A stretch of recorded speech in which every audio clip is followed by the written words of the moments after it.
तो मूवी शुरू होती है कियारा नाम की एक लड़की से जो कि अपने घर पर थी और उसकी मदर अभी कहीं बाहर गई हुई थी, जिस वजह से आज वो अकेली है। और आज हैलोवीन भी है तो वो अपने घर को हैलोवीन हॉरर थीम पर डेकोरेट करती है और अपनी फ्रेंड्स का वेट करने लगती है, जो कि उसे कॉल करके बताती हैं कि वो अभी रास्ते में है और थोड़े ही वक्त में वहां पहुंच जाएंगी।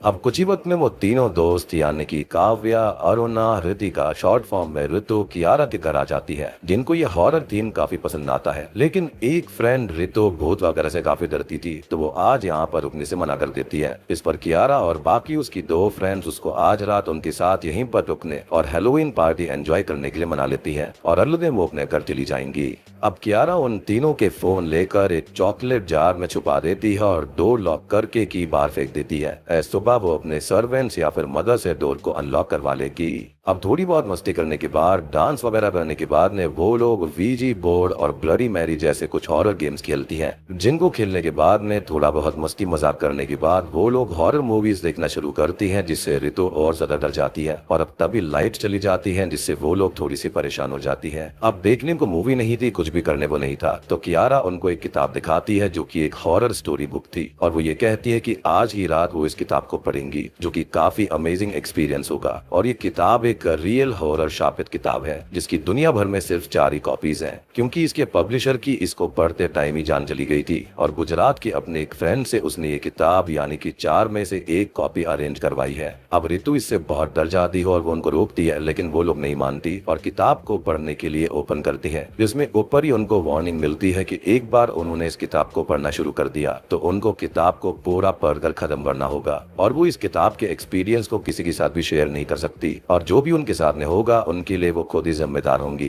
और ये सभी रूल्स उनको स्ट्रिक्टली फॉलो करने होंगे, जिसको देखकर ऋतु बहुत डर जाती है और उन्हें अभी भी रोकती है, लेकिन वो लोग उसकी बात नहीं मानती और किताब को पढ़ना शुरू कर दिया जाता है। खैर, अब किताब की पहली कहानी शुरू होती है, जिसका नाम होता है हिकअप्स यानी कि हिचकी, जिसके अंदर हम देख पाते हैं एक लड़की को जो कि एक नए शहर में रहने आई थी और उसे एक लड़की का कॉल आता है, जिससे बात करने के लिए उसकी मदर ने उसे कहा था। और उससे थोड़ी बात करने के बाद में वो लड़की वानदी अपने एक ब्रोकर से मिलती है, जिससे उसने फ्लैट के लिए पहले ही बात करी थी, इवन उसको एडवांस भी दे दिया था। लेकिन वो ब्रोकर बताता है कि यहाँ के लोग बैचलर्स को फ्लैट देने से मना कर रहे हैं और उसको फ्लैट मिलना काफी मुश्किल है। अब वानदी अपनी कैब से आसपास के एरिया में घूमने लगती है और अब कुछ ऐसा होता है कि कुछ वक्त के लिए उसकी कैब किसी लूप में फंस जाती है, जिससे कि वो बार बार एक ही जगह पर घूमने लगते हैं और अब कैब ड्राइवर इसे थोड़ा सा चिढ़ जाता है। हालांकि वानदी को ये लगता है कि वो रास्ता भूल गया है। अब उनकी कार एक घर के आगे बंद पड़ जाती है और वानदी उस घर पर टूलेट का बोर्ड लगा हुआ देखती है और उसकी ओनर से बात करने जाती है और उसका कैब ड्राइवर जो कि चिढ़ा और परेशान था, वो राइड कैंसिल करके वहां से चला जाता है। अब वानदी उस घर की ओनर जो कि एक ओल्ड लेडी थी उससे बात करती है और शॉकिंगली उसे ये घर मार्केट रेट से बहुत ही ज्यादा कम पैसों में मिल जाता है। लेकिन ओनर की एक अजीब सी कंडीशन यहाँ पर थी कि अगर वानदी को हिकअप्स नहीं आती हो तभी वो यहाँ पर रहे। इस पर घर पाने के लिए वो बोल देती है कि उसको कोई भी हिकअप्स नहीं आते हैं। हालांकि ये झूठ था। अब वो घर में जाती है और शावर लेने लगती है और हिकअप्स वाली बात उसको बहुत ही अजीब और फनी लगती है, तो वो हिचकी लेकर मजे लेने लगती है और कुछ ही देर के बाद में खाना खाने नीचे आती है तो शॉकिंगली उस ओल्ड लेडी का उसे कॉल आता है कि खाना फ्रिज में है और ये शॉकिंग इसलिए था क्योंकि वानदी ने अपना नंबर उनको नहीं दिया था। खैर, वो खाना खाते हुए अपनी मदर से बात करने लगती है और उसको अचानक से ही हिचकियां आना शुरू हो जाती है। वो इससे बहुत ही परेशान होकर पानी पीने की कोशिश करती है, लेकिन पानी सामने होते हुए भी वो उसको नहीं पी पाती और टैप से भी पानी निकल तो रहा था लेकिन उसके हाथ में नहीं आ रहा था। अब उसकी हिचकियां बहुत बढ़ने लगती हैं और साथ ही साथ घर की लाइट्स भी फ्लिकर होने लगी थी। खैर, अब वो बाथरूम के शावर से पानी पीने जाती है लेकिन उसे पानी नहीं मिलता और तभी वहां पर कोई स्पिरिट उसके सामने खड़ी हुई थी और अब उसे वो स्पिरिट सब जगह हॉन्ट करती है और डर कर वो बाहर भागने की कोशिश करती है, लेकिन डोर बाहर से लॉक्ड होता है, जिसके बाहर वो ओल्ड लेडी खड़ी हुई थी और अजीब तरह से स्माइल कर रही थी, जिसके साथ ही वो स्पिरिट वानदी को अपने साथ घर के अंदर खींच ले जाती है और वो ओल्ड लेडी उस घर पर फिर से टूलेट का बोर्ड लगाकर वहां से चली जाती है, जिसके साथ ही पहली स्टोरी समाप्त हो जाती है। अब वो चारों इस कहानी से काफी डरी हुई थी कि तभी उन्हें घर के अंदर हिचकियों की आवाजें आने लगती हैं और वो लोग यहाँ वहां ढूंढती है लेकिन कोई भी नहीं मिलता और उनका डर बढ़ता जाता है। वो लोग अब अलग अलग होकर भी घर के अंदर ढूंढती हैं लेकिन उन चारों के अलावा वहाँ पर कोई भी नहीं था और हिचकियां अचानक से ही तेज होती जा रही थी कि तभी वो लोग वापस किताब के पास आती हैं, जिस पर उनको लिखा हुआ मिलता है कि वो किताब को पढ़ना जारी रखें और हिकअप्स रुक जाएंगी और वो लोग अगली स्टोरी पर मूव करती हैं और शॉकिंगली हिकअप्स भी बंद हो जाते हैं। अब अगली कहानी का नाम है सोल ट्रैपर और ये कहानी है मालविका नाम की एक डेंटिस्ट लड़की की, जो कि एक कैफे में किसी लड़के के साथ थी और उससे विदा लेकर वो अपने घर के लिए निकल पड़ती है। और रास्ते में थोड़ी बहुत बारिश भी हो रही थी और उसकी फ्रेंड का उसको कॉल आता है, जिससे वो बात करने लगती है और सडनली उसकी कार के सामने एक दादाजी और उसका पोता आ जाते हैं, जिससे कि वो हिट हो जाते हैं और मालविका बहुत डर जाती है और वहां से निकल जाती है। वो अपने घर आती है और वो ऑलरेडी परेशान थी, लेकिन अब उसे वॉशरूम के अंदर मिरर में वो दादा और पोता दिखने लगते हैं और वो डर कर बाहर आती है और हम समझ पाते हैं कि उनकी स्पिरिट यहाँ पर आ चुकी हैं अपना बदला लेने के लिए। उसी अब एक बॉल की आवाज आती है और वो बाहर रूम में देखती है तो एक बॉल खुद से ही दीवार पर लग रही थी और वार्डरोब के मिरर में मालविका देखती है कि उस बॉल के साथ वो पोता खेल रहा था। अब वो दूसरे रूम में देखती है जहाँ पर टीवी अपने आप चलने लगता है और उसके रिफ्लेक्शन में उसको वो दादाजी दिखाई देते हैं। अब वो दादा पूरा उसको ऑन करते हैं और परेशान करते हैं, हर्ट करते हैं और घसीटते हैं, जिसके बाद में वो एक मिरर की हेल्प से उनसे दूर जाने की कोशिश करती है और एक बड़े मिरर के सामने आकर खड़ी हो जाती है। यहाँ पर उसका रिफ्लेक्शन ईविल होकर उसको ही अंदर खींच लेता है और इसी के साथ में सोल ट्रैपर कहानी भी समाप्त हो जाती है। अब कियारा और उसकी दोस्त ये कहानी खत्म करती हैं, जिसके बाद उन्हें घर से मालविका के चिल्लाने की आवाज आने लगती है कि उसको बचाओ और वो लोग डर कर यहाँ वहाँ देखने लगती हैं, लेकिन कोई नहीं मिलता। और अब कियारा अचानक से ही टीवी के अंदर कैद हो जाती है और ये देखकर एक फ्रेंड डर के मारे बेहोश भी हो जाती है। अब बाकी की दो लोग कियारा को टीवी से बाहर निकालने की कोशिश करती हैं, लेकिन उनको समझ में नहीं आता कि वो उसको बाहर कैसे निकालेंगी। और तभी कियारा उनको एडवाइस देती है कि किताब के अंदर कुछ न कुछ लिखा होगा और वो दोनों बुक पढ़ने लगती हैं और अब किताब पर लिखा हुआ था कि वो लोग किताब को पढ़ना जारी रखें, जिससे कि कियारा टीवी से बाहर आ पाएगी।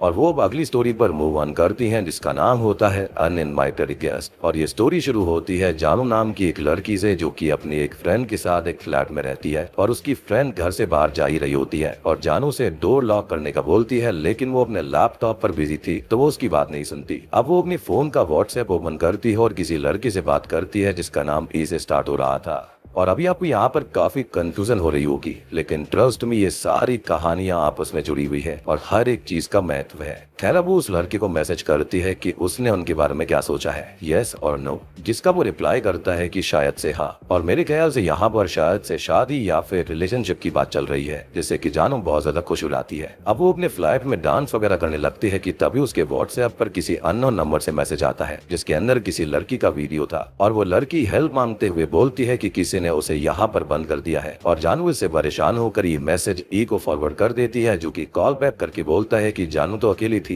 तो ये मैसेज किसने रिकॉर्ड किया। और अब वो शॉक्ड होकर वो वीडियो देखती है तो इस बार उसके अंदर वही थी जो कि अपने फ्लैट में डांस कर रही थी, मींस किसी और ने उसका वीडियो बनाया और वो इसे बहुत डर जाती है। वो यहाँ वहाँ देखने लगती है और एक रूम में पहुंच जाती है जहाँ पर उसको एक फीमेल गोस्ट हॉन्ट करती है, जिससे डरकर वो नीचे आकर छुप जाती है, लेकिन उसका फोन बाहर ही गिर गया था, जिसको वो लेने जाती है। और अब उसके फोन पर एक और मैसेज आता है जिसके अंदर एक वीडियो था और उस वीडियो में उसकी लाइव फुटेज थी, जिससे वो डर जाती है। और अब वही फीमेल गोस्ट उसे हवा में लेविटेट करती है और चोक करके मारने लगती है, जिसके साथ ही हम जानू को देखते हैं और ये सब असल में उस वीडियो मैसेज में हो रहा था, मींस उसने अभी खुद के मरने का ही फ्यूचर उस वीडियो कॉल में देख लिया था। और अब वो डरती है, जिसके साथ ही चीजें उस वीडियो मैसेज की तरह ही होने लगती है। वो पुलिस को कॉल करके हेल्प के लिए बुलाती है, लेकिन वो फीमेल गोस्ट उसको पकड़ कर जान से मार देती है, जिसके साथ ही ये कहानी भी खत्म हो जाती है। अब यहाँ पर उन दोनों लड़कियों को घर के डोर बेल की आवाज आती है और वो लोग डोर के पास जाती है तो वहाँ एक पुलिस ऑफिसर था, जो कि बहुत ही शॉकिंग बात थी, जिसको वो लोग की के बारे में बताती है और वो डोर अनलॉक करके अंदर आता है। वो कहता है कि मैं किसी लड़की के हेल्प के लिए आया था और मुझे किसी ने कॉल किया था, लेकिन सबसे अजीब बात ये थी कि ये कॉल तो कहानी के अंदर जानू ने किया था, तो ये पुलिस ऑफिसर यहाँ पर रियल में कैसे आ गया। और ये सुनकर वो दोनों बहुत डर जाती है। अब वो पुलिस ऑफिसर यहाँ वहाँ देखने लगता है और उसको उनकी एक फ्रेंड बेहोश मिलती है, जिससे उसको ये लगता है कि ये सब उन दोनों ने किया है। और वो दोनों उसको समझाने की कोशिश करती हैं, लेकिन वो उसकी बात नहीं मानता। और वो दोनों उसे टीवी में कैद कियारा को भी दिखाती हैं, लेकिन वो कुछ भी समझ नहीं पाता। और तभी साथ ही उनकी उस फ्रेंड को होश भी आ जाता है और अब कोई इनविजिबल फोर्स उस पुलिस ऑफिसर को बाहर खींच कर ले जाती है और कियारा टीवी से बाहर आ जाती है। और वो चारों पुलिस ऑफिसर को ढूंढती हैं, जो कि स्ट्रेंजली वहां से अचानक से ही गायब हो गया था।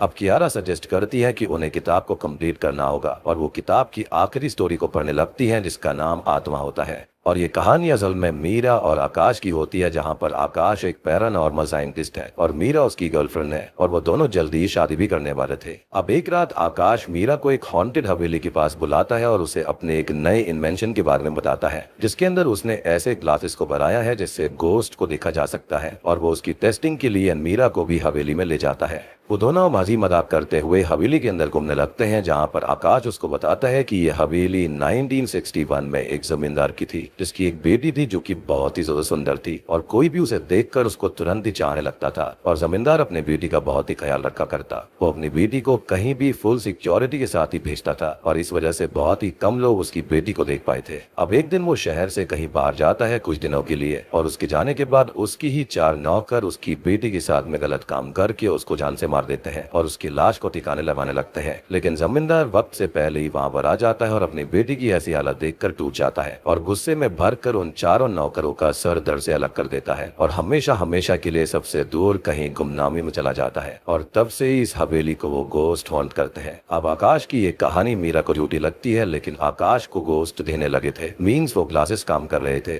वो चारों सर करते हुए गोस्ट उनके पीछे बढ़ जाते हैं, जिससे वो दोनों अलग भी हो जाते हैं। लेकिन बाद में आकाश मीरा को ढूंढ लेता है और यहाँ पर मीरा के ग्लासेस खो गए थे, लेकिन आकाश ने अभी भी ग्लासेस पहन रखे थे। अब वो मीरा के साथ वहाँ से भागता है, लेकिन शॉकिंगली हॉल के अंदर उसको मीरा की लाश लटकी मिलती है, जिसे उन गोस्ट ने ही खत्म कर दिया था। और जिस मीरा को आकाश देख रहा था वो असल में उसकी ही भूत थी और मीरा के मरने से वो पूरी तरह टूट जाता है। अब कहानी आगे जाती है और दोस्तों अभी यहाँ पर खुलते हैं इस कहानी के असली पत्ते। तो आकाश यहाँ पर पूरी तरह से टूट चुका था और अकेला रहने लगा। जिसकी माँ उसे शादी के लिए फोर्स कर रही थी, लेकिन वो मीरा से प्यार करता था तो वो शादी के लिए मना करता है। और उसने वो ग्लासेस तो छोड़ दिए थे, जिससे कि उसे मीरा की स्पिरिट दिख नहीं रही थी, लेकिन वो हमेशा उसके साथ रह रही थी। अब एक दिन आकाश की मदर उसकी बात एक लड़की से करवाती है और ये लड़की कोई और नहीं बल्कि पहले कहानी वाली वानादी थी, जिसको मीरा की स्पिरिट ने उसी हाउस के अंदर खत्म कर दिया था। और खत्म इसलिए किया क्योंकि वो आकाश के करीब किसी और को नहीं आने देना चाहती थी। खैर अब आकाश की माँ उसकी मीटिंग एक और लड़की से फिक्स करवाती है, जिसको वो एक कैफे में मिलने चाहता है। और यहाँ पर वो लड़की उसको मना ही करने आई थी, लेकिन आकाश उसको काफी पसंद ना चाहता है और वो अपनी फ्रेंड से कहती है कि वो शादी के लिए मान जाएगी। और ये लड़की कोई और नहीं बल्कि दूसरी कहानी की मालविका है, जिसको भी मीरा के गोस्ट ने ही मार दिया था। यानी कि शीशी के अंदर उसका इविल रूप नहीं था बल्कि वो मीरा थी। और तीसरी लड़की होती है जानू, जी हाँ, जो कि आकाश की चाइल्डहुड फ्रेंड है और आकाश का ही नंबर उसने ए नाम से सेव किया हुआ था और वो उसको चाहती थी और आकाश उसे मना ही करने वाला था, लेकिन वो दुखी ना हो इसलिए शायद से वो हाँ बोल देता है। और इससे खफा होकर मीरा जानू को भी खत्म कर देती है। और इस तरह से इस किताब की कहानी बिल्कुल सच है, जिसके अंदर मीरा के गोस्ट ने उन तीनों लड़कियों को खत्म कर दिया जो कि आकाश के करीब आने वाली थी। और तभी उस किताब पर एक आखिरी मैसेज आता है कि उन चारों में से ही कोई एक लड़की है जो कि आकाश से शादी करने वाली है और अब वो भी मारी जाएगी, जिससे वो तीनों बहुत ज्यादा डर जाती है। अब तभी वहाँ पर उस ओल्ड लेडी और पुलिस ऑफिसर के गोस्ट आते हैं, यानी कि वो भी मारे जा चुके थे और उन चारों को हॉन्ट करने लगते हैं, जिससे वो लोग बहुत डर जाती हैं। लेकिन ये कुछ और नहीं बल्कि कियारा का एक सेटअप था अपनी फ्रेंड्स को डरा कर प्लान करने का, और वो हिकअप्स, वो आवाजें, टीवी में कैद होना, सब उसका प्री प्लान था और ये लोग उसके सर्वेंट्स हैं। और ये जानकर वो तीनों भी हंसने लगती है। खैर अब वो सब जाकर सो जाती हैं और अगले दिन डोर बेल से कियारा की आंख खुलती है और वो डोर ओपन करती है तो उसका सर्वेंट वहाँ पर आया हुआ था, जिससे वो कहती है कि उसने रात में घर साफ क्यों नहीं किया। इस पर वो कहता है कि वो रात में यहाँ पर आया ही नहीं और कियारा ने ही तो उसको कॉल करके ना आने के लिए कहा था। और ये सुनकर वो बिल्कुल ही शॉक हो जाती है, यानी कि कहानी अभी भी खत्म नहीं हुई है। अब तभी वो अपना फोन देखती है तो जार के अंदर सिर्फ उसका ही फोन था और उसकी 3 दोस्तों का फोन वहाँ था ही नहीं। और अब वो अपनी एक कॉमन फ्रेंड के बहुत सारे मिस्ड कॉल्स को देखती है, जिसके अंदर उसकी फ्रेंड उसको एक न्यूज देखने का बोलती है और न्यूज के अंदर जो दिखाया जा रहा था वो देखकर तो कियारा के पैरों के नीचे से जमीन खिसक जाती है, क्योंकि उसकी वो तीनों फ्रेंड्स रात को ही एक रोड एक्सीडेंट में खत्म हो गई थी। मीन्स यहाँ पर जो आई थी वो असल में भूत थी। और ऐसा इसलिए था क्योंकि हैलोवीन के दिन जो होता है वो हमारी दुनिया और दूसरी दुनिया यानी कि आत्माओं की दुनिया, उसके बीच की लाइन बहुत ही कमजोर होती है। और यही रीजन था कि उसकी दोस्त यहाँ पर आई थी, यानी कि वो खुद नहीं जानती थी कि वो मारी जा चुकी है, यानी कि जो मीरा ने किया था वो सब कुछ बिल्कुल सच था। अब कियारा को यहाँ पर कुछ भी यकीन नहीं होता तो वो सीसीटीवी चेक करती है, जिसके अंदर उस रात वो अकेली ही थी और इससे वो बहुत डर जाती है। अब वो काफी दिन तक परेशान रहती है और एक दिन उसकी मदर उसको बताती है कि उसकी शादी फिक्स करने के लिए उसके फादर ने एक लड़के को चुना है और ये लड़का कोई और नहीं बल्कि आकाश है, जिसको देखकर वो बहुत शॉक्ड होती है और डरती भी है, क्योंकि अगर आकाश रियल है तो मीरा का भूत भी रियल है और वो किताब भी रियल थी, यानी कि वो कहानियां भी बिल्कुल सच है। और इसका मतलब यह है कि मीरा का अगला शिकार अब कियारा होने वाली है। और इसी के साथ में ये मूवी यहीं पर खत्म हो जाती है। तो दोस्तों ये थी वो फिल्म की कहानी। उम्मीद करता हूँ कि आपको ये पसंद आई होगी। पर्सनली मुझे मूवी काफी इंटरेस्टिंग लगी, काफी अच्छा कनेक्शन है यहाँ पर। अब बात करते हैं थोड़ी बहुत थियरीज के बारे में। तो हुआ कुछ असल में ऐसा होगा कि उस हॉरर किताब की कहानी असली थी, यानी कि मीरा की सच्ची घटना थी जिसको कियारा ने झूठ समझा होगा, और उसे पढ़ने के बाद हॉन्टेड हाथ से शुरू हो गए। और उसकी फ्रेंड भी गोस्ट ही बन गई थी, लेकिन वो लोग उसको नुकसान नहीं पहुंचा सकती थी, लेकिन वो खुद नहीं जानती थी कि यहाँ पर उनके साथ में हुआ क्या है। अभी थियरी यह आती है कि ये किताब खुद कियारा ने ही क्रिएट की, या फिर उसने एक नॉर्मल हॉरर किताब खरीदी जिसके अंदर नॉर्मल हॉरर स्टोरीज थी, लेकिन जब उसने अपनी गोस्ट फ्रेंड्स के साथ में हॉरर गेम्स खेले, मेनली वो वीजा बोर्ड वाला, तो वहां पर मीरा का गोस्ट आ गया होगा, या फिर मीरा का गोस्ट पहले से ही कियारा पर नजर रख रहा होगा, क्योंकि मीरा का गोस्ट यहाँ पर पहले से ही जानता था कि कियारा की शादी आकाश से हो सकती है, जिसकी वजह से वो यहाँ पर आ गई और उसने उस किताब की कहानियों को असली कहानियों से बदल दिया। और बाकी जो कुछ हुआ वो तो हम ऑलरेडी देख ही चुके हैं।